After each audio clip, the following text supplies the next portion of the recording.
નમસ્કાર મિત્રો, સ્વાગત છે તમારું આપણી યુટ્યુબ ચેનલમાં। અને આજે આપણે વાત કરીએ આ 5 આદતો વિનાશ તરફ દોરી જાય છે, તેનાથી તરત જ અંતર રાખો, નહીતર તમે ગરીબ થઈ જશો। વ્યક્તિ પોતે જ તેની પ્રગતિ કે વિનાશનું કારણ છે। ગરુડ પુરાણમાં આવી જ કેટલી આદતોની ચર્ચા કરવામાં આવી છે। જો તમે તેને કરશો તો તમે ગરીબ થઈ જશો, તે નિશ્ચિત છે। તેથી તરત જ તેમનાથી દૂર રહો। ગરુડ પુરાણ હિન્દુ ધર્મના 18 મહાપુરાણોમાં એક છે, જે વૈષ્ણવ સંપ્રદાય સંબંધિત પુરાણ છે।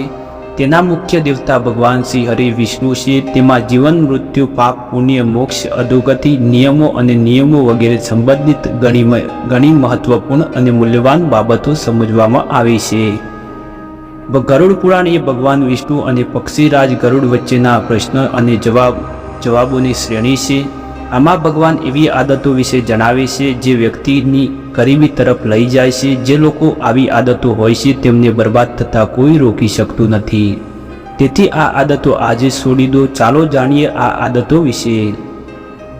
પહેલું, ગંદા કપડાં પહેરવા। ગરુડ પુરાણમાં કહેવામાં આવ્યું છે કે જે લોકો ગંદા કપડાં પહેરે છે તે ક્યારે આર્થિક રીતે સમૃદ્ધ નથી રહી શકતા, કારણ કે દેવી લક્ષ્મી લાંબા સમય પણ આવા લોકોની સાથે નથી રહેતી।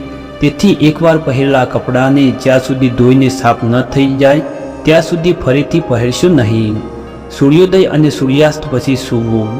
સૂર્યોદય પછી લાંબા સમય સુધી સૂવાની અને સૂર્યાસ્ત પછી તરત જ સૂવાની આદત જીવનમાં ગરીબી લાવે છે।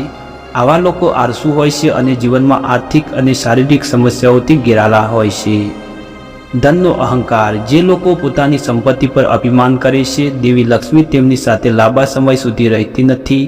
તે જ સમયે જે લોકો પૈસાનું અભિમાન કરે છે તેઓ બૌદ્ધિક રીતે નબળા પડી જાય છે અને અમુક સમયે તેમની પાસે કશું જ બચતું નથી।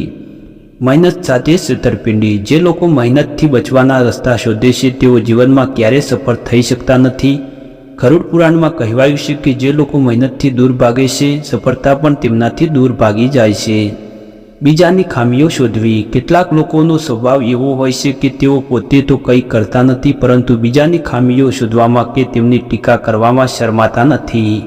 અન્ય લોકો આવા લોકો સાથે ઝડપી સંપર્ક કરવા માગતા નથી, તેથી જ તેમને સમાજમાં માન પ્રતિષ્ઠા પણ મળતી નથી। તો મિત્રો, આ વિડીયો કેવો લાગ્યો કોમેન્ટમાં જરૂર બતાવજો, અને આપણી ચેનલ પર નવા હોય તો ચેનલને સબસ્ક્રાઈબ કરી દેજો।